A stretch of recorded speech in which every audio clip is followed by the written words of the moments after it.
Bienvenidos a todos a otra clase de estructuras de concreto.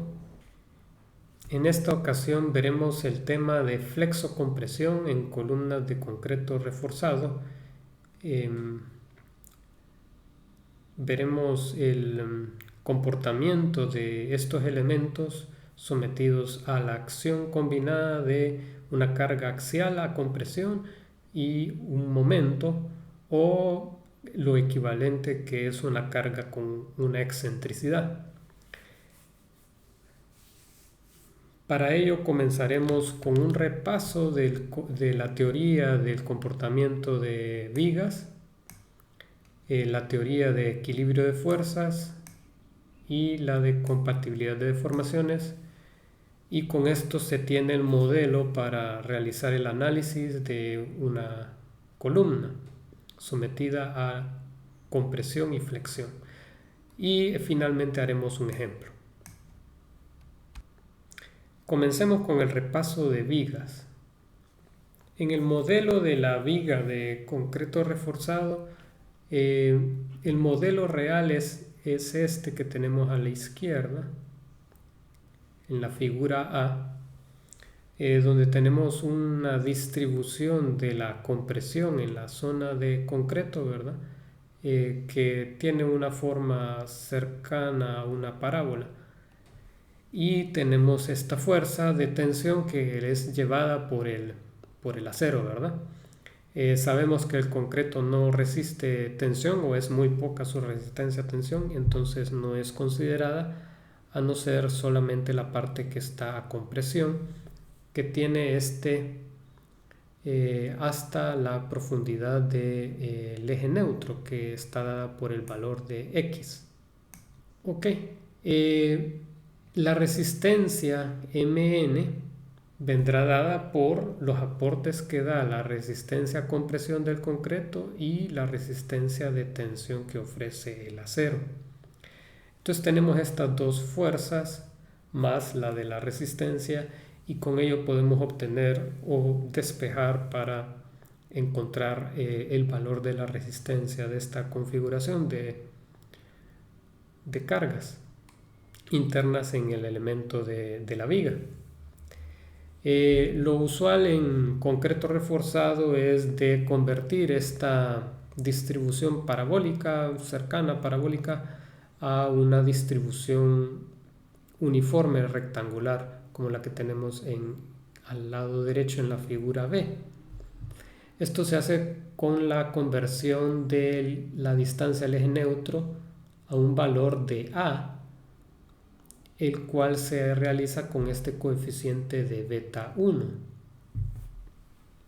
Este es lo típico, por lo menos establecido en el código americano, aunque puedo mencionar que en otros códigos, como el que conozco de la India, por ejemplo, en vez de hacer una distribución así rectangular, realizan una distribución tanto trapezoidal como esta forma, lo cual se acerca más, ¿verdad? Y tendría mayor precisión. Pero nosotros usaremos la distribución rectangular. Ok, entonces tenemos estas dos fuerzas, la fuerza C, que es el total de la resultante de esta porción rectangular a compresión del concreto, y la porción de aporte del acero en tensión, ¿verdad? Ok, la fuerza de tensión del acero pues sería el área de acero de esta fila de refuerzo que se encuentra en este fibra inferior, ¿verdad? Por el esfuerzo que tenga esa fila de refuerzo. Ese sería el total de la fuerza del acero. La de el concreto pues tenemos una magnitud acá de la fuerza compresión de 0.85 F'C. Este valor se explicó por qué se hace esa reducción del valor de F'C en unos videos anteriores, que eran debidos al flujo plástico, o sea, eh, la reducción debido a la carga permanente que tienen usualmente estos elementos. La F'C que obtenemos del ensayo de cilindros es una carga, se considera una carga rápida que no representa las cargas permanentes a las que están sometidas las estructuras en funcionamiento. Ok, entonces tenemos esta magnitud por la distancia A que habíamos mencionado, que es el ancho equivalente de la compresión del concreto, ¿verdad? De convertirla de valor del eje neutro de X al valor de A. Por B. B es simplemente el ancho de la viga, o sea, este ancho de acá.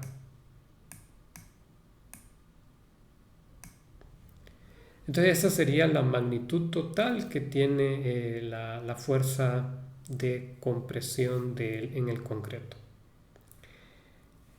El valor de A depende de este factor beta 1 que depende de la resistencia del concreto.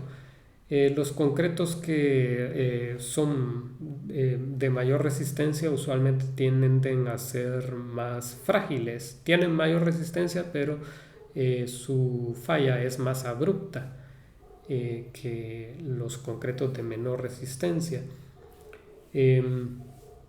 Esta distribución va variando con esas diferencias en las resistencias del concreto, y por ello se modifica con este valor de beta 1, ¿verdad? El valor de beta 1, pues acá lo tenemos como se obtendría para las unidades americanas. Pueden hacer la conversión para las unidades métricas, pero en general por cada un KSI mayor al de 4 KSI se reduce en 0.05 el valor de 0.85 de beta 1 hasta un límite inferior de 0.65. Entonces, por ejemplo, si tuvieran acá un valor de 6 KSI, por ejemplo, menos 4 les quedaría 2 y acá 1, entonces el valor se reduciría a 0.75, le saldría el resultado de beta 1. Si tuvieran un valor de 5 de F'C, le reduciría en 0.05, tendrían un valor de 0.8 de beta 1.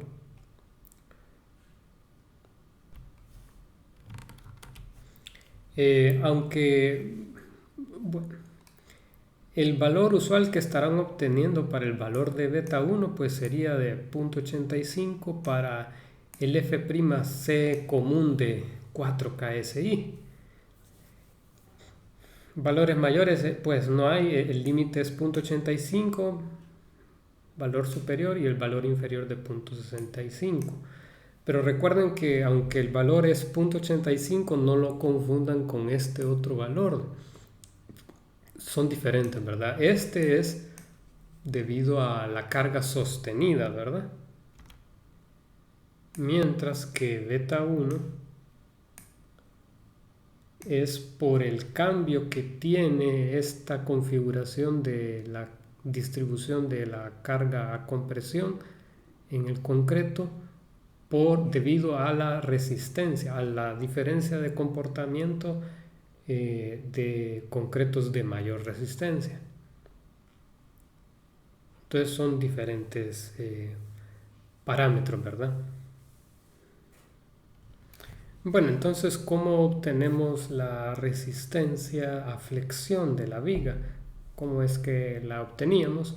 Pues tenemos dos ecuaciones que podemos utilizar. Uno es la sumatoria de fuerzas.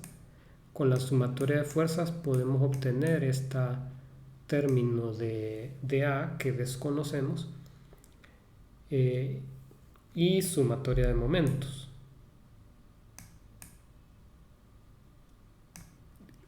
Asumimos que conocemos todos los parámetros o los datos de la viga, o sea, qué acero tiene, qué dimensiones tiene y todo eso. Entonces, conociendo eso, queremos saber cuál es la resistencia de la viga. Entonces, tenemos estas dos fuerzas internas en la viga y estas nos darán cuál es la resistencia a flexión. Con la sumatoria de fuerzas, pues tenemos estas dos fuerzas, ¿verdad? La de compresión del concreto y la de tensión del acero. Si hacemos esa ecuación, pues podemos despejar para el valor de A. Si se fijan, acá todo este término de acá, si lo pasan aquí, pues estaríamos teniendo el término de C, ¿verdad? Que sería igual a la otra fuerza que está en la otra dirección del acero, ¿verdad? Que lo tenemos acá. Ahora, aquí lo único que cambia es la del esfuerzo del acero, que si se fijan, acá tenemos el esfuerzo de fluencia en el acero.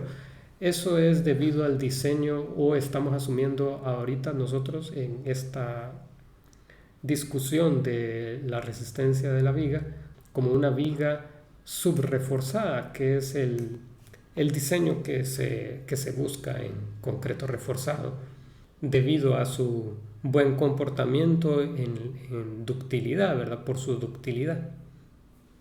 Luego haremos sumatoria de momentos. Nosotros podemos elegir dónde hacer la sumatoria de momentos para que sea más fácil el cálculo.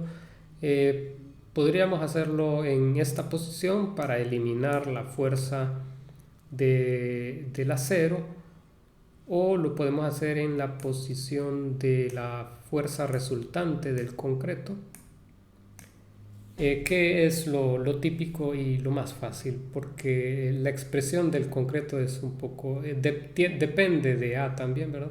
Entonces es más fácil hacerlo con respecto a este punto. Entonces hacemos sumatoria de momentos con respecto a este punto y pues tenemos la fuerza T del acero y el momento resistente, que es el que andamos buscando, ¿verdad? Esta fuerza T, pues tenemos la magnitud y solo necesitamos el brazo, que sería esta distancia, ¿verdad? Por esa distancia, ese brazo, que sería ¿cuánto? Pues la distancia D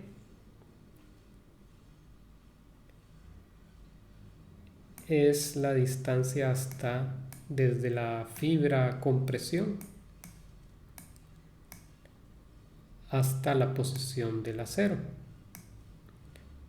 menos la mitad, ¿verdad? Para quedar nosotros en el centro de la resultante del rectángulo de compresión, sería la mitad de esa distancia A. Entonces por eso es D menos A medio, ¿verdad? Ok, ese sería el brazo. Por la magnitud de esta fuerza nos daría la resistencia o el momento resistente, ¿verdad? De la viga. Bueno, hicimos este repaso de vigas de concreto reforzado para que sirva de contraste y vean las diferencias en el análisis de elementos tipo columna. También que les sirva de base porque tiene sus similitudes, se basa en los mismos principios para la elaboración y construcción de las ecuaciones que rigen en el comportamiento de una columna de concreto reforzado. Dicho esto, las principales diferencias que tenemos ahora que tenemos en una columna, básicamente lo que se tiene es una carga axial más un momento que causa flexión. Entonces, lo que se diferenciaría con vigas, lo principal es que se agrega la carga de compresión, de resistencia a compresión. ese, ese elemento, esa variable es nueva. Ahora en el análisis esa es la principal diferencia.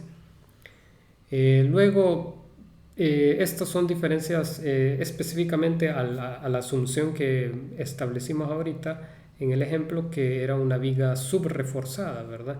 El análisis de una viga subreforzada.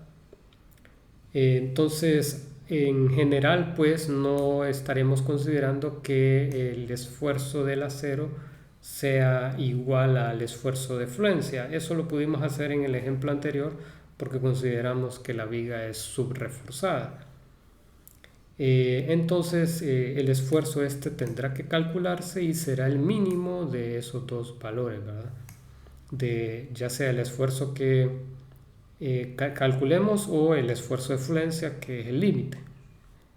Y el otro es que consideraremos todas las filas de acero que contiene en la sección de la columna en una dirección, en una de las direcciones. Acá pues en el ejemplo solo consideramos la fila de refuerzo en tensión, la última fila, ¿verdad? Pero podemos tener filas intermedias o una fila en la zona de compresión, que definitivamente se tienen incluso en vigas, ¿verdad?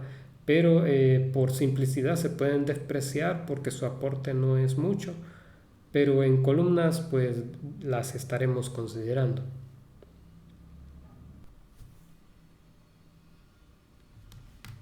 Bueno, comencemos con los principios necesarios para el desarrollo de las ecuaciones que rigen el comportamiento de elementos de columna sometidos a flexión más compresión. Entonces comenzamos con el principio de equilibrio de fuerzas. Pues tenemos acá el elemento de columna, el cual está sometido a una carga con Pn con una excentricidad E, ¿verdad?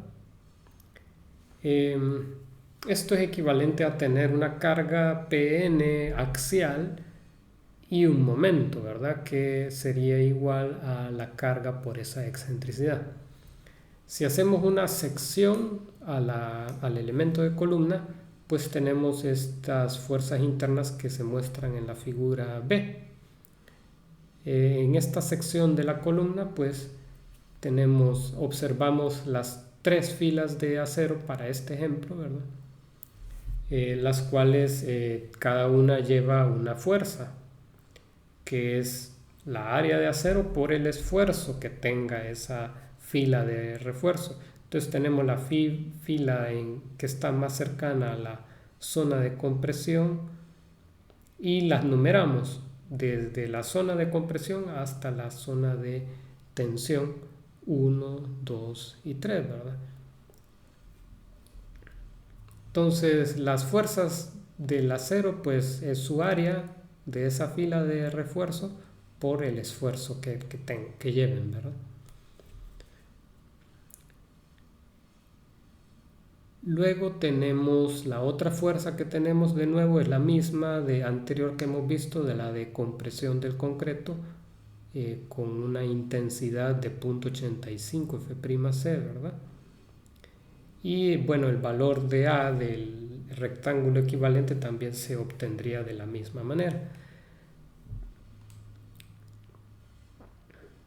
Bueno, entonces las fuerzas internas de resistencia pues sería la de la carga axial y la del momento. Esas son las dos resistencias que tendríamos que encontrar ahora con este sistema de fuerzas internas que tenemos en el elemento de columna. Las distancias al refuerzo pues todas las denominamos con un valor de D sub I, el cual va variando, ¿verdad? Con las filas. Entonces la primera fila pues estaría a una distancia de D1, la segunda fila estaría a una distancia de D2 y la tercera fila a una distancia de D3. Entonces con esa configuración pues tendríamos que elaborar nuestras ecuaciones y en este caso estamos viendo las ecuaciones que se obtendrían usando equilibrio de fuerzas. Entonces, haciendo el equilibrio de fuerzas externas e internas, pues en un lado tendríamos la fuerza de Pn, la fuerza de compresión, ¿verdad? Que deberá ser igual a la fuerza interna de la compresión del concreto, que le hemos llamado C acá, y todas las otras fuerzas, la sumatoria de todas las fuerzas del acero, que las hemos llamado T. T sub I para cada fila de refuerzo. Ya desglosando esto con lo que hemos visto anteriormente, pues la fuerza de compresión estaría dado por esto del concreto, ¿verdad? Es igual a lo que vimos en vigas. Y las debidas por el acero, pues serían todas estas, ¿verdad?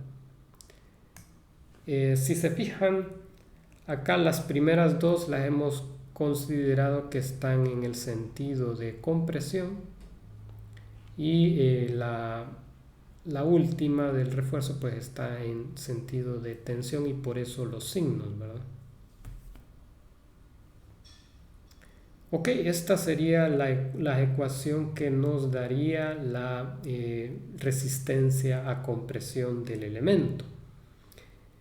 Ahora tendremos que conseguir la otra ecuación, y esa sería con sumatoria de momentos externos y momentos internos para obtener la resistencia a flexión. De nuevo, las mismas fuerzas involucradas, solo que tenemos que determinar sus brazos. Y estos brazos se determinan en base al centroide plástico de la columna, que en este caso, debido a su simetría, estamos considerando que se encuentra en el centroide geométrico. Aquí sería. Ok, entonces tenemos la fuerza C resultante de la compresión del concreto, y su brazo, que vendría dado por H medios, que es donde se encuentra el centroide geométrico, a la mitad, al centro de la figura, menos la mitad de el ancho de rectángulo equivalente de compresión del concreto. Entonces, a la mitad de acá tendríamos esto, y el brazo sería este, ¿verdad? H medios es esta distancia, y si le quito A medios, pues le estaría quitando esto de acá, y me quedaría esta distancia. Ese sería el brazo de la fuerza resultante del concreto.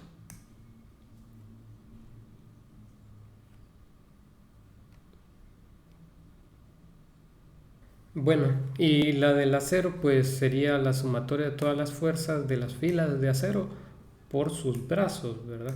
Acá los brazos pues vienen expresados por H medios, que es el centroide plástico o el centroide geométrico, coinciden en esta ocasión debido a la simetría del refuerzo.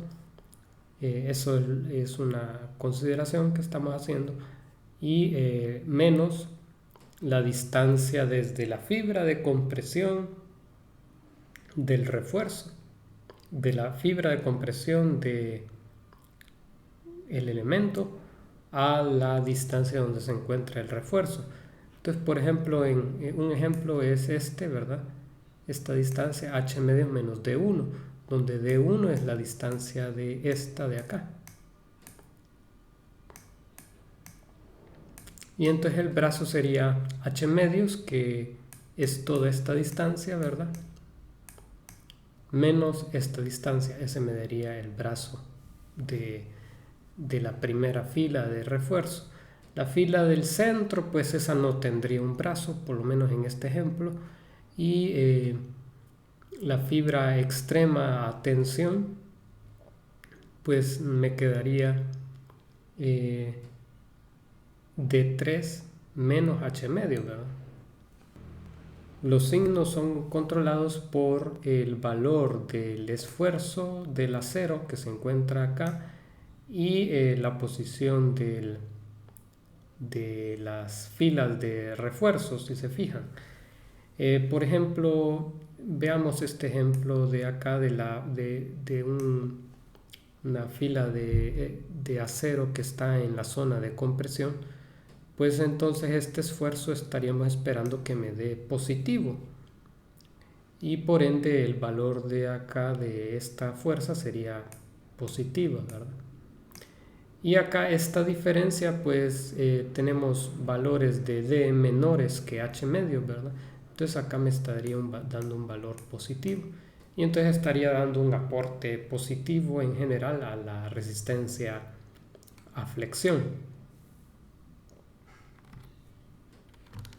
Ahora, viendo el valor que está en tensión, pues acá este esfuerzo me estaría dando un valor negativo, ¿verdad? Y entonces por esto me estaría dando el valor de la fuerza negativo. Ahora, esta diferencia de acá, el valor de D ya sería mayor que H medios, porque acá esta D sería hasta acá, este sería D3. Entonces esta diferencia de acá me estaría dando negativa y en total entonces ambas me estarían dando un valor positivo, dándome un aporte positivo de nuevo a la resistencia a flexión.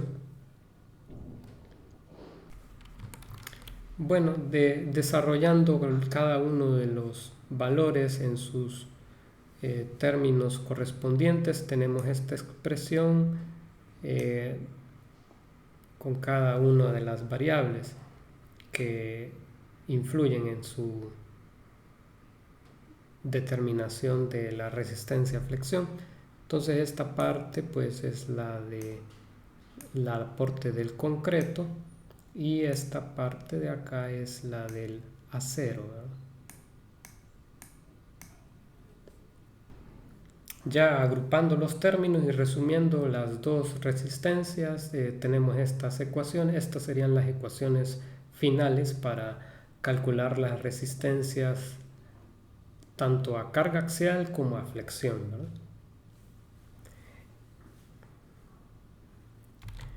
Aquí lo que nos faltaría es determinar, que lo que nos falta determinar es los esfuerzos del acero. Esa es una de las cosas que necesitamos determinar, que no desconocemos.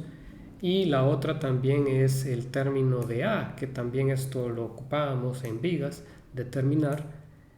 Y estos se pueden determinar en base a la posición del eje neutro, que le hemos llamado X. Tanto esto como el esfuerzo se pueden determinar en base a la posición del eje neutro y eso lo haremos para determinar el esfuerzo del acero. Lo haremos utilizando la teoría, el principio de compatibilidad de deformaciones. Entonces, para un valor del eje neutro dado podemos obtener su capacidad a carga axial y a flexión. Ok, pasemos ahora a determinar los esfuerzos en el acero usando la compatibilidad de deformaciones. Bueno, ahora con la compatibilidad de deformaciones en la sección de la columna que estamos analizando, pues tendríamos en esta zona tendríamos una deformación de acortamiento, se nos acortaría el elemento, y en la zona que otro extremo estaría alargado, ¿verdad? Porque está en tensión. Entonces esta zona está en compresión y está en tensión. Entonces en el momento de la falla, esta fibra extrema de compresión tiene una deformación de EU, que el valor se estima que es de 0.003 de la deformación unitaria. Entonces, este es un valor que utilizaremos para el análisis por compatibilidad de deformaciones. Entonces, las demás deformaciones en el acero, ¿verdad? Que es donde queremos nosotros determinar el esfuerzo, lo determinaremos a partir de este dato. Ok, entonces por relación de triángulos acá podemos determinar cuáles las deformaciones unitarias, ¿verdad? En cada fila de acero. Entonces, por ejemplo, esta primera podemos usar este triángulo de acá, la altura que esta sería la deformación de esta fila de acero, y la base pues sería esta de acá, y compararla con el otro triángulo que sería que sería la deformación última del concreto, y toda la base esta. Este sería para comparar los triángulos y obtener la deformación que deseamos, que es la de la primera fila de acero. Entonces eso es lo que aplicamos acá. Acá tenemos la relación de triángulos general, ¿verdad? Para cualquiera de las filas de acero. Y despejamos para la deformación del acero, ¿verdad? Y entonces esta sería la expresión para determinar la deformación unitaria de una de las filas de acero. Bueno, todas estas básicamente dependen de, este valor que es establecido por el código como el valor de deformación unitaria de falla del concreto. En otros códigos, por ejemplo el europeo, se utiliza otro valor de 0.0035, pero bueno, en el código americano se usa este valor. Ok, entonces teniendo ya la deformación unitaria del acero, podemos usar las propiedades del material elástico, multiplicándolo por el módulo de elasticidad del acero, tendríamos el esfuerzo. Esto es para un material elástico, ¿verdad? Que se mantiene en la condición de elástico. Entonces, ya solo sustituyendo obtendríamos que el esfuerzo de una de las filas de acero sería este valor de la deformación unitaria, ¿verdad? Por el módulo de elasticidad del acero. Ahora, este esfuerzo que determinamos por compatibilidad de deformaciones tiene que restringirse, limitarse a un valor extremo. Nosotros para hacer eso consideramos un material perfectamente elástico plástico, como el que se ve aquí en esta figura. Como podrán ver, pues tiene una región en donde se cumple la relación elástica lineal, en donde el esfuerzo es proporcional al módulo de elasticidad y la deformación unitaria, pero luego que llega a su valor de fluencia de Fy, luego no adquiere ninguna mayor resistencia y simplemente se deforma, ¿verdad? Entonces acá se deforma de manera constante, y ese es el comportamiento por lo menos que asumiremos para realizar este análisis de un material perfectamente elástico plástico. Ok, entonces cuando los valores están inferiores del valor de fluencia, pues podemos calcularlo con esta ecuación que derivamos anteriormente, Pero ya cuando supera el valor de fluencia, pues tendremos que usar el valor límite de Fy, ¿verdad? Si supera el valor de fluencia, en este caso sería un valor positivo, o sea, en compresión. Y si se vuelve en la dirección negativa, pues se deberá limitar también a un valor mayor que menos Fy, que este sería un valor en tensión. Entonces, por ejemplo, acá un ejemplo, si digamos acá este valor me resulta cuando yo Fy, digamos, para ejemplo, tengo que Fy es igual a 4200 kilogramos por centímetro cuadrado. Y si tengo un acero que con esta ecuación de relación elástica me da un valor de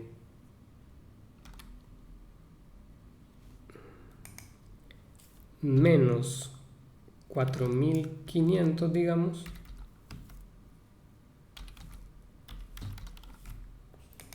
el valor que estaríamos usando es de menos 4200, ya que este valor en este gráfico pues estaría dándonos, siguiendo esta pendiente, y nos estaría dando un valor por acá. Pero en verdad el material pues no acepta esa resistencia, o por lo menos eso es lo que estamos considerando, y el valor al que estaríamos restringiendo es al valor límite de fluencia, ¿verdad? Sería este de acá. Ok, con esto concluimos la derivación de las ecuaciones de una columna de concreto reforzado que tiene flexión más compresión.